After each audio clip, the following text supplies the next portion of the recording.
Right over here, right? Mm-hmm. That's it.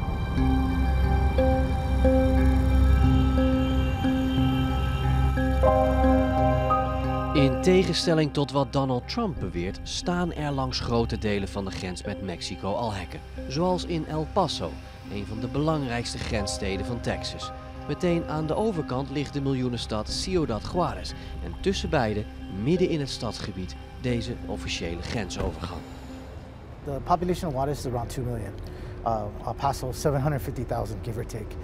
I think El Paso, during the day, on a busy day, probably could get up to 1 million people.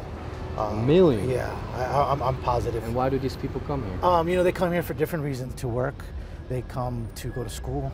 A lot of people in El Paso have family in Mexico, or they either come from Mexico or a generation from there.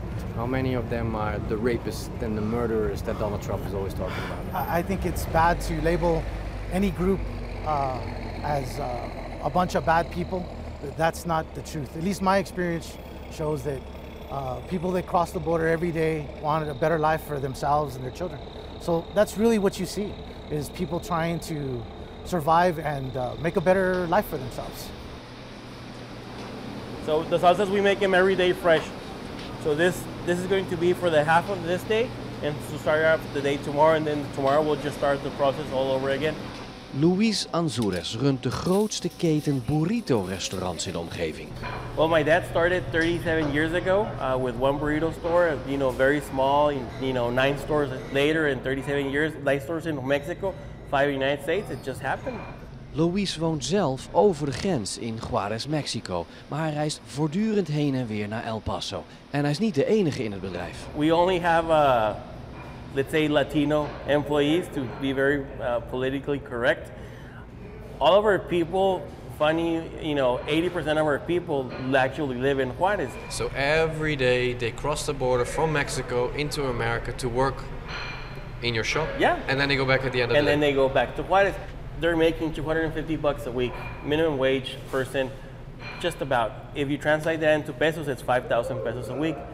That salary, 5,000 pesos a week, it's what a bank manager makes. I mean, I'm sure there's some bad people that come across, but the grand majority of the people are just trying to do what everybody else in the world is trying to do, provide for their families. What does it mean to you that Donald Trump and his supporters say these kinds of things? Well, I think it's sad that nowadays you still see people with those feelings and with that chain of thought that still, you know, promote hate. And I mean, we're proving him wrong. You know, we're from Mexico and we are thriving in the United States. We came here, we're creating jobs, we're buying property, we're paying our taxes, plenty of them. I'm sure I pay a higher rate than he does.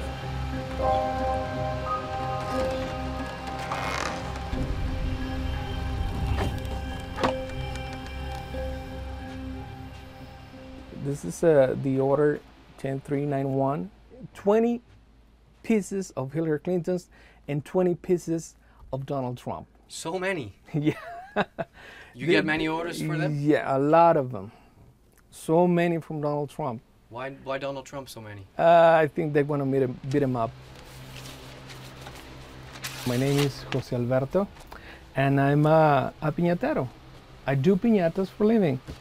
A piñata is kind of a cartoon figure made out of either cardboard or a newspaper. All the children, all the people with the blindfolded, when you break up the piñata, you break up the chains from the sin. The bad energy. The bad energy, that's right, the devil. What characteristics of Donald Trump are important so you see that it is him? You know, there's a lot of them. What First features? of all, the hair.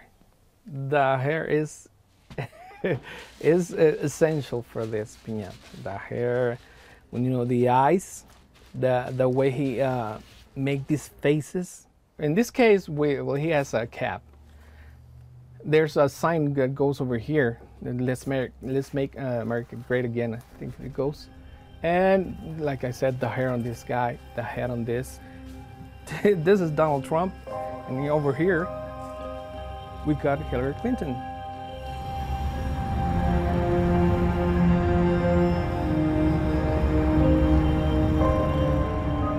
Those individuals that are set on crossing any border are going to be able to do it no matter what's in their way.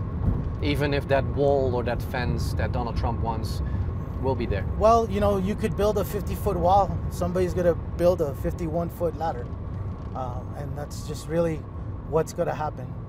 I'm not opposed to it. I mean, it does serve a purpose, but to say that we're battling on the border is just not true. Our crime rate is actually very low. For several years now, El Paso has been ranked between the second safest city in the nation and the safest city in the nation. Sterker nog, ondanks die grens is El Paso ook al jaren een van de gelukkigste gemeenten van Amerika. 8 op de 10 inwoners is er Latino. Men is er vrij arm, maar steekt wel de handen uit de mouwen. De werkloosheid ligt iets lager dan het landelijke gemiddelde. When you hear someone who's running for president say these things about your community, about your ethnicity basically, how does it make you feel? It's hurtful to hear him say these horrible things and to generalize our culture and our ethnicity. But it's something that is totally making us stronger. It's something, motivating you? and it's motivating us. It's making us powerful. It's giving us a voice to stand up for ourselves, to say, I am not this person you are talking about. Jasmine Mendoza werkt voor Battleground Texas. Dat is een democratisch actiecomité dat het nu nog diep rode republikeinse Texas langzaam maar zeker wil omdraaien naar democratisch blauw. We register people to vote, and we are going to knock on people's doors and just ask them whether they're registered to vote or not. And if they're not, then we obviously help them out filling out the form that we have with us. So would you like to register to vote? Awesome.